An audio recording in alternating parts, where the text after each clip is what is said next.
Depuis l'arrivée du virus SARS-CoV-2, 80% des personnes guérissent spontanément de la maladie, tandis que d'autres développent des formes sévères qui nécessitent une hospitalisation.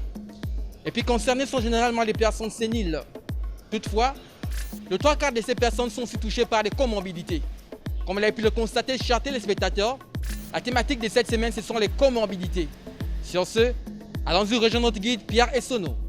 Justement, Darius Makanga, nous allons prendre le pouls de la jeunesse histoire de savoir s'ils sont informés sur cette thématique qu'est la comorbidité. Alors, suivez le guide.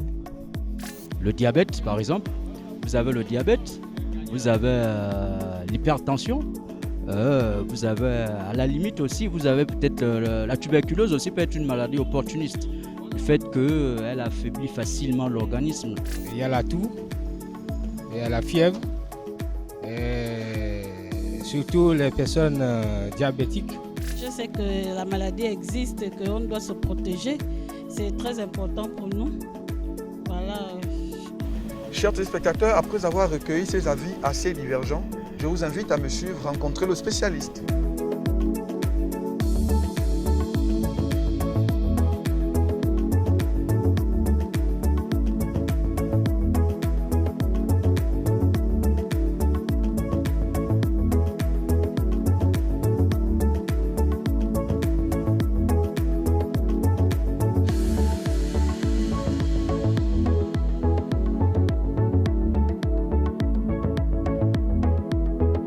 Je vais commencer par diviser le terme comorbidité en deux. Vous avez le co, qui est un préfixe qui vient du latin cum, qui signifie associé. Et vous avez la morbidité, qui a une répercussion délétère et durable sur la santé à moyen ou long terme.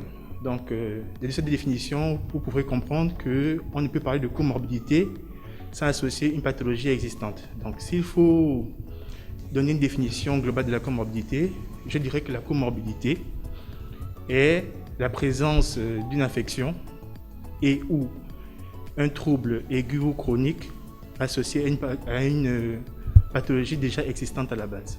Le lien entre la comorbidité et le coronavirus, c'est un lien de gravité, si je peux me le permettre.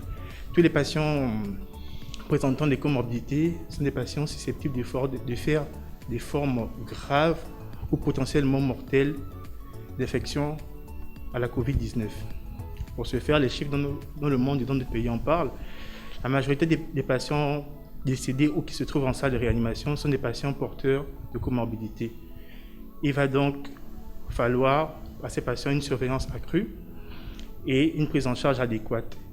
Dans notre pays, bien que les études ne soient pas encore totalement réalisées, les principales comorbidités sont l'hypertension artérielle, le diabète, nous avons après l'obésité, l'insuffisance rénale, d'autres comorbidités telles que le cancer, nous avons les infections respiratoires chroniques, les infections à VIH non contrôlées et essentiellement ça. En tant que médecin, ce que je dirais aujourd'hui à la population, c'est que les premières mesures de riposte contre l'infection à coronavirus, c'est le respect strict des mesures barrières. Les mesures barrières que nous vous répétons depuis plus de 3 mois, qui sont le lavage systématique des mains, le port du masque, le respect de la distanciation sociale de 1 mètre. Voilà, fidèles téléspectateurs, c'est dans ce chapitre copié que nous mettons terme à notre rubrique. N'oubliez surtout pas de protéger des personnes atteintes de comorbidités. Faites-vous dépister et respectez les mesures barrières. À la prochaine.